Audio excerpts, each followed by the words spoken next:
We hit the big 3-0. I am officially 30 this year, and I'm gonna go over 30 lessons that I wish I knew in my 20s. Regardless of what age you are guaranteed to leave this video with at least one new lesson that you probably didn't hear of, or something that you just didn't know. With that, the vibes are very cozy, whether you're just leaving this on while you do some cleaning around the house, or if you would just want to drink some coffee on the couch while you watch this, these are the vibes. My very first one, and I think it was like the first thing I thought of on my list just because of recent events that have happened: call your parents every day as much as you can. Now, I know some of you may not have the best relationship with your parents, like either they're toxic or they were abusive. I'm very much not speaking to those kind of people to call your parents every day, but I mean if you have a relatively good relationship with your parents. One thing with me is that time management is a struggle.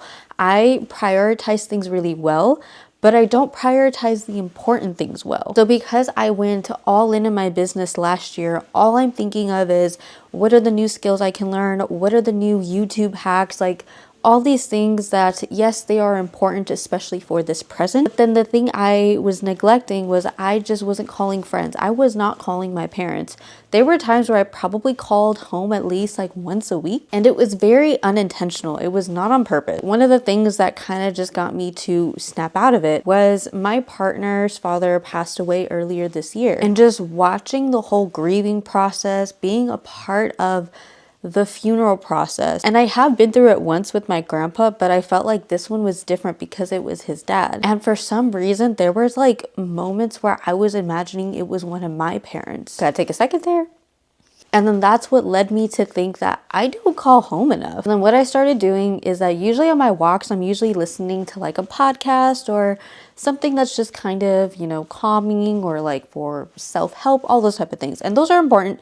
But I decided to start making my walks the time to call my parents. And it's always interesting when I do that because for the longest time, I thought my mom wasn't very talkative, but it turns out she has like so many stories to say. She has like so much about her day that she wants to talk about. And you'd be surprised that once you start calling your parents more often, they actually have more to tell you. Lesson number 2, I hope I can keep up with the numbers because right now this is easy, but lesson number 2, no one has life figured out. I don't know where we got this concept that in your 20s, you're supposed to have a career figured out. You're supposed to find a partner in the middle of that. You're supposed to get married. You're supposed to have kids before you're 30.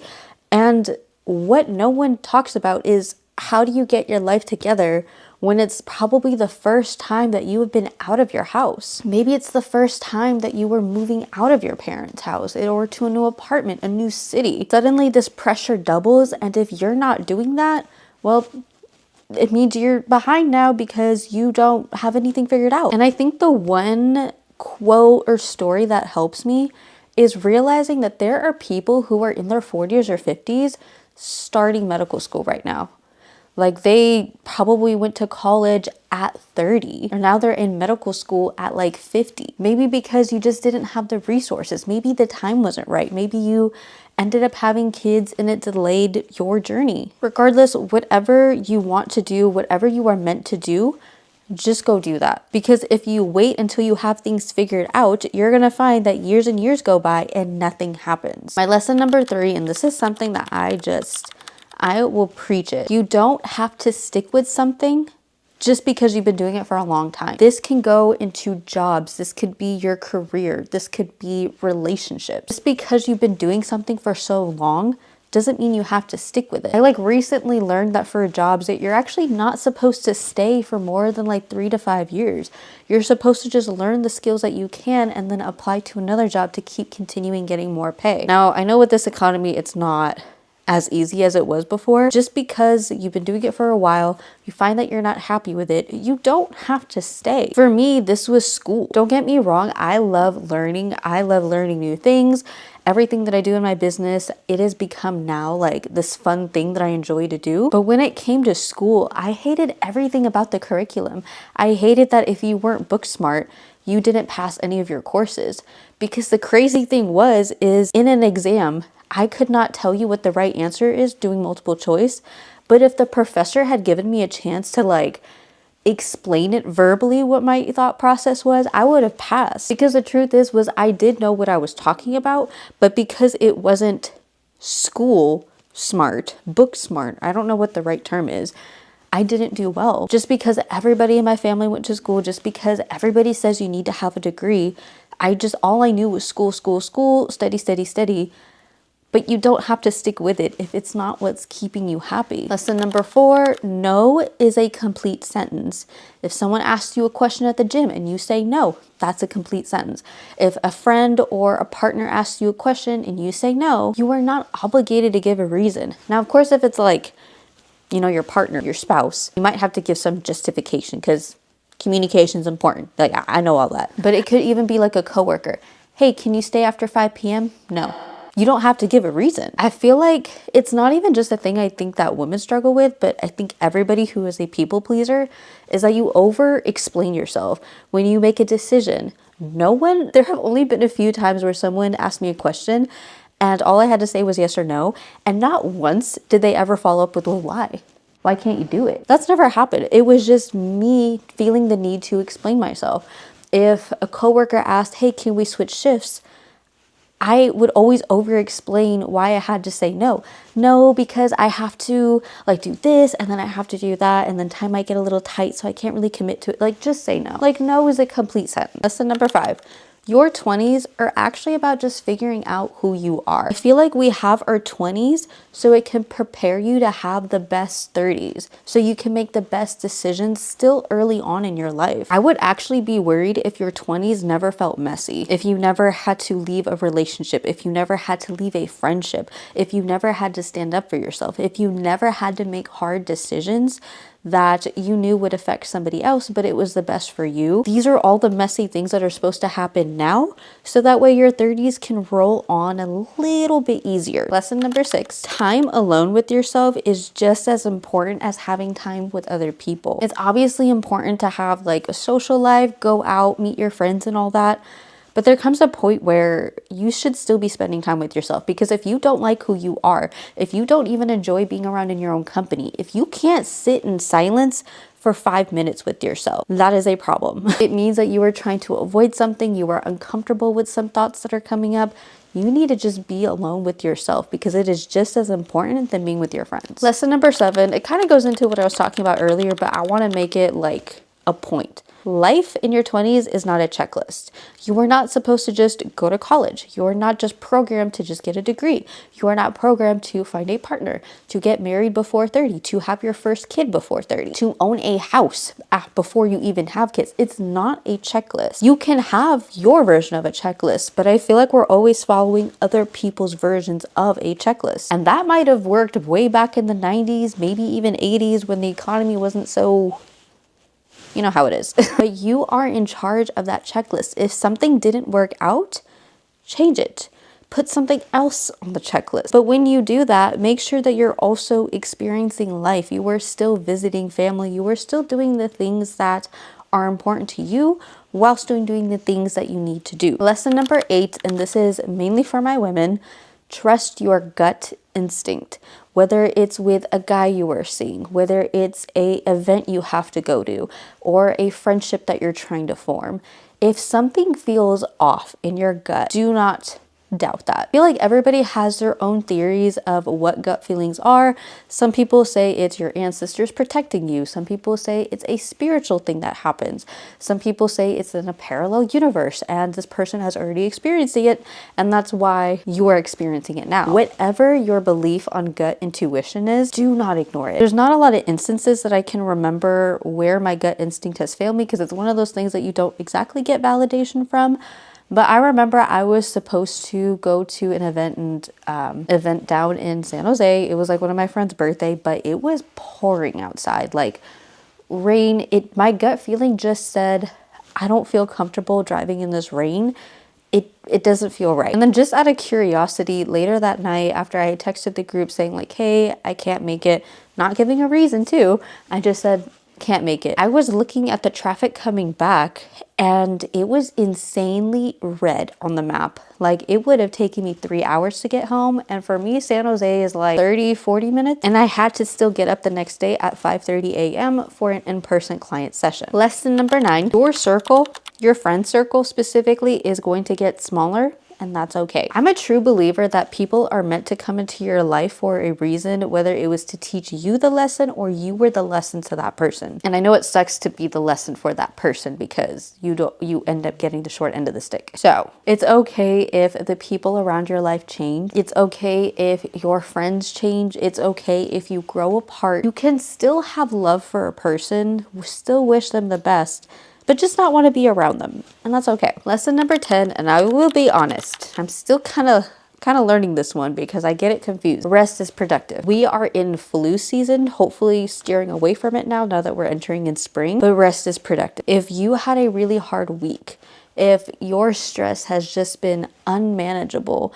and the one day that you end up having off, you just spend in bed all day or on the couch, and you know you have all these things to do, but you just can't get up for the life of you, it's okay to rest. I think that was something I had to learn when I had pneumonia because there wasn't a lot I could do. Just walking from one end of my apartment to the other, I was out of breath. I went into a coughing fit. But just outside of being sick, you still have to treat your days, your recovery days, especially if you're working 2 jobs, one very toxic job, you gotta just treat an off day like you're sick. Lesson number 11. I think I'm still doing good on my counting here. If they wanted to, they would. This could be relationships. This could be friendships. Recently, one of the things that's been hard for me is making new friends. There was one friend I was trying to pursue a friendship with. Every time we would try to make plans, it would always be great through text. She'd be like, yeah, let's go. I'm down. And I remember I made reservations for the place that we said that we were going to meet. And literally last minute, she said like she can't make it anymore. And first time I let it slide. But then second time it happened again, and it just got to a point of like, it's okay if you have to cancel. I will never be mad if you have to take time off of like mental health or just suddenly you were just too tired, you're not feeling well, like whatever the case. But then still make that effort to like reschedule. So I treat friendships the same way that you would treat relationships, where if they are not giving you the same energy back, that's your sign. You don't have to pursue, you don't have to apologize, you don't have to expect an apology from them, just move on. Lesson number 12, yes, we are in relationships basically. Do not ignore red flags. I know it's so easy to think that like, oh, we can fix him, or maybe you think that it'll change over time, they just need therapy, they just need to do, no. As soon as you see a red flag, and let's say you address it because you want to talk about it, you communicate. If it feels like it's going nowhere, that is your sign to just leave. You don't have to stay. One thing that I did with my partner especially is that I really took time to get to know him. I basically wanted to see how he was when he was stressed, when he was mad, when he was sad, when he was frustrated.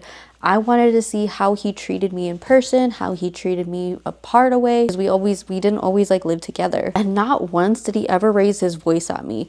Not once did he insult me. The first thing that I felt like with the past guys that I've dated, the first thing that they would always do was insult and gaslight. They would say, you're just making it up. Sorry you feel that way. But still the first thing they would say is like, you're just being really stupid. You are, insert even worse word. And I just kept thinking that they're only acting this way because I made them mad or XYZ. It's like, no, it's a red flag if you cannot be respected or you don't feel like you were being respected. Lesson 13, a relationship should bring you peace, not stress. I actually saw this video that was on TikTok, and a lot of them said that their nervous system healed after they left that person. And at first I didn't really understand. And it took me time to like reflect back on my past relationships. And I always felt like this feeling that like I could never relax. I never really felt safe, not necessarily for my safety, but like emotionally safe. And I just got used to thinking that that was the normal thing. But it wasn't until my current partner, it was like this feeling like I never had to worry about anything. If he was going out with his friends, never had to worry. If he was going out to work, never had to worry. If I was upset, he would always make sure that I was okay. There's like this other thing I saw too, where it was like when a girl starts to like the color pink again, you know she's healed. And at first I thought that was stupid, but then I understood the message in between that. You know, independent, they only want to take care of themselves because maybe they never felt taken care of before. Maybe they didn't have a good home life. But when they find a partner who brings them peace, who gives them no anxiety, they end up liking the color pink again because they feel, I think the word is soft and feminine. But for me, how I knew it, when I first got the Aura ring, like obviously there were so many like weird trends that the ring was trying to get to know about me. There was a week before I went on vacation where my stress levels were always just consistently high. Never had restore time. But the only times where I was considered relaxed state was when I was talking or hanging out with my partner. And it didn't have to be anything crazy. It was just us on the couch watching a movie or just us scrolling on our phones, like something so small. But I found that my nervous system, my heart rate just went down and I was relaxed. Lesson number 14, most likely the guy that you are with, we're probably not going to be with him forever. Now, I know there's all those exceptions, high school sweethearts, I know. But I feel like when you're dating in your 20s, it's more to just kind of figure out, what do you like? What activities do you like? What things are you willing to accept and take? It's getting to know more about yourself, what you are willing to want to deal with years down the line, and what things you don't. Don't be afraid to just stop dating someone, even if it's been like a week, 2 weeks, a month. Keep just doing that. It's okay if you don't stay with the same person. I'm sure you are a loyal, committed person, but if for some reason they're just not fulfilling some sort of needs that you have, it's okay. Another quote I heard was, just because they are doing their best does not mean it has to be good enough for you. Somebody could be doing their absolute best to keep you happy, but if for whatever reason it just doesn't feel enough for you, but you know that they're doing everything that they can, it's okay to still leave. It's okay if their best is not enough for you. Lesson number 15, being single is not a waiting room. Stop treating being single like it's just right before the part where your life can get started. Yes, being married would be great. Having a great partner is going to be fantastic, but don't feel like you can't do certain things because that is the phase of life that you're waiting for. Lesson number 16 is that in a relationship, you both should be growing and healing together.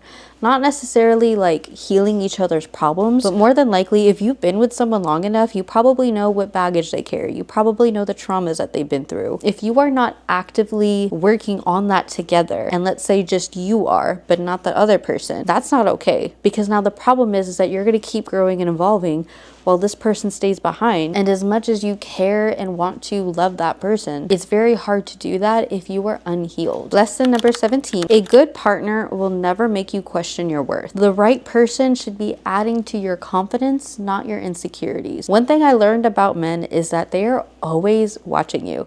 They know how you move. They see your ambition. They notice all the little things about you. So when you're feeling insecure, trust me, they know it. But how they treat you during those moments is a very big sign of who they are as a person. If you are shopping for dresses and they see that your morale is going down, you don't feel good in what you wear, and the first thing that they say is like, yeah, you're fat, yeah, you look ugly, yeah, I don't like that. No, we don't do that.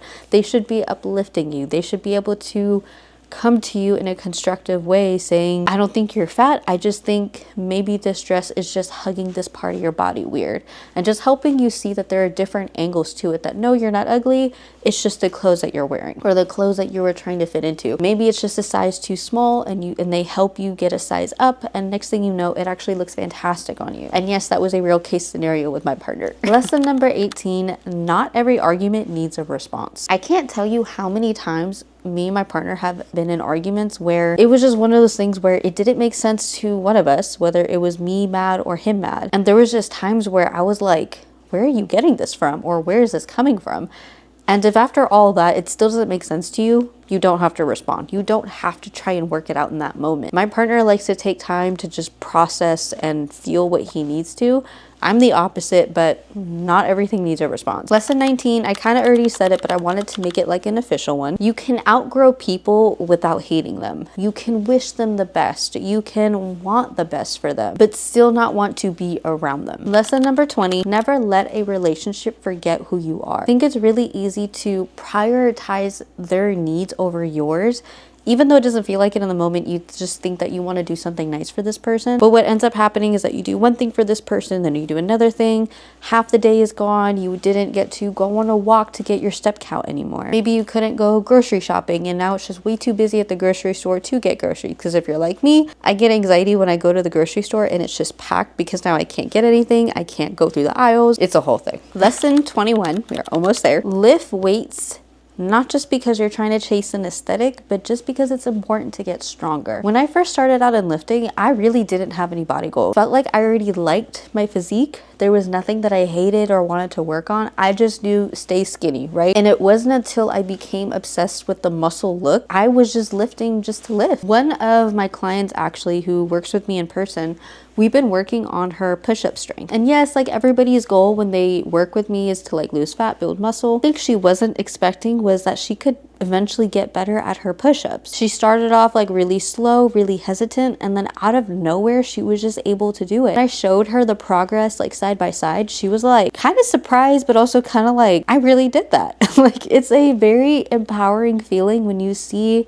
the progression of how strong you can get. Lesson 22 is that your body is meant to change. You are not supposed to keep your high school weight, your high school body forever. I know, especially in the fitness industry, there's a lot of programs and coaches that try to sell you things like get back to your high school weight, get back to your high school body if you were to sign up for my program. Like I know there's a lot of like false narratives that kind of go around that, but my 30-year-old body looks nothing like my 18-year-old body.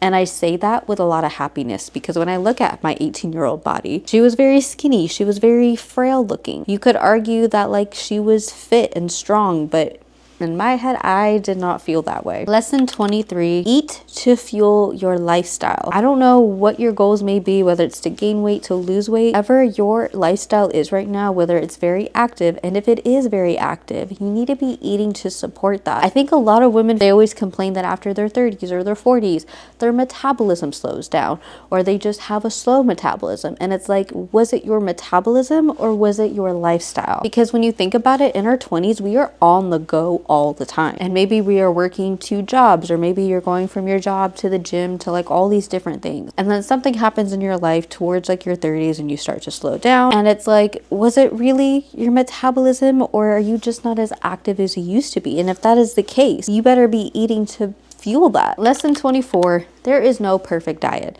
I know there's keto happening right now. There is paleo, there is low carb, and you might find the results that it worked amazing for somebody. And if it did, that's fantastic.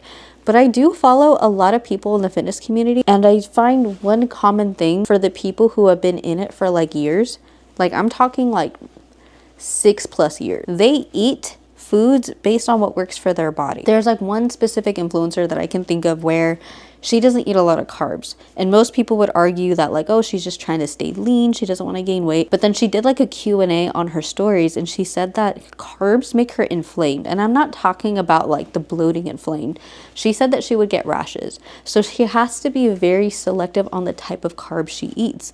Now imagine the 200,000 followers that did not see that story and they just look at her like full day of eating or like eating inspo and they don't see any carbs. So they start thinking that like, okay, that's going to work for me. But it's like in reality, that's not what's going on here. Lesson 25, you don't need to earn your food. If you spent a day out and doing nothing but just eating all day, let's say it was like holiday or you were on the lake all day or at the beach and all your food just consisted of with high, God, I can't even think of anything right now, like high calorie foods and chips and all this stuff. So then the next day when you come back home or next 2 days or the weekend you come back, you think that because you ate all these calories, therefore you need to give yourself less to balance it out for the week. And it's like, that's not how it works. Just because you had this big day does not mean you need to compensate for the smaller day, if that makes sense. Lesson 26 is fitness is a lifelong thing.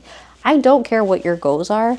It's meant to be a lifestyle. It's not meant to be this constant struggle or this constant grind of lose 10 pounds 8 weeks, lose 10 pounds 8 weeks. It's like, it's okay if you don't lose some weight for a period of 3 to 4 months. You're on vacation because you just had so much to do. But the important thing is that you're still moving your body in a way that makes you happy. You are still staying active in your own way. You are still nourishing your body with the right food. Lesson 27, almost there. I think we're finally in this generation of the scale is just really meaningless. I know there's a lot of doctors who still rely on that, but I'm very happy to have found a doctor who knows about my lifestyle and didn't even bother like looking at my weight. Because you might be 10 pounds heavier, but it could just be that you have a lot more muscle. So the scale isn't going to be able to tell you and differentiate between those two. It's just going to tell you, oh, you gained 10 pounds. So then you spiral into thinking that like you got to go on this 1200 calorie diet. You need to go on this juice cleanse. You need to work on your bloat. Like, I don't know what are the thoughts that go in your head, but your scale does not tell you anything about who you are, your stress levels, if you've lost inches around your waist. And I guarantee when you leave this world, no one is going to remember how much you weighed. No one is going to care what size jeans you wore. So stop letting all these numbers dictate how you live your life. Lesson 28, a strong body builds a strong mind. I think when I first got into like weightlifting and all that, I just felt so weak. I felt embarrassed to be weak because I knew in my heart that if someone were to kidnap me or attack me from behind, I have no strength. I had no confidence that I could fight off anybody. But now that I've been doing it for a while and I've gotten so strong, and every now and then I'd like to test that on my partner, I find that I just feel stronger. I feel a little bit more resilient in my decisions. I'm a lot more decisive when people ask me questions. I no longer feel as insecure as I used to be. And I think it was just because lifting weights and challenging my strength every like other week or so really built the confidence in my mind. Lesson 29, replace the late night partying with something else. I'm not saying you got to give up partying whole way, you know, but if you find that every single weekend you're doing that, or maybe it's like 3-4 times a week, you just like to party. And I think this just comes with phases. Lesson 29, prioritize sleep over anything else. I know it's so easy that when you come home and you only have like 2 hours to yourself on a regular like work week, I know it's so easy to think you just didn't have enough time in the day and this is the only time to yourself, but naturally what always ends up happening is that you doom scroll on your phone. And I want you to just take the time to find something else, whether it's a hobby, whether it's just cooking a new recipe or doing yoga on YouTube, whatever the case is. Trust me when I say prioritizing that sleep and that 1 hour before you go to bed will make all the difference in your mood, in your stress. You will make better decisions. I swear on that. And lastly, lesson number 30. I kept this for last because save the best for last. Comparison is the thief of joy. I can't tell you how many times I look at my friends that I grew up with and they're getting married or they have a house or they have a kid already. And it just feels like we are in two different phases of our life. And it's so easy to think that, oh, they're so much more financially better than me. They have a nice big house, but it's like you don't know the behind the scenes. You don't know if they are in debt because they had to buy a house. You don't know if they had to take out a second loan to get that new car. Everything that you see is a highlight reel because the reality is no one likes to talk about their failures.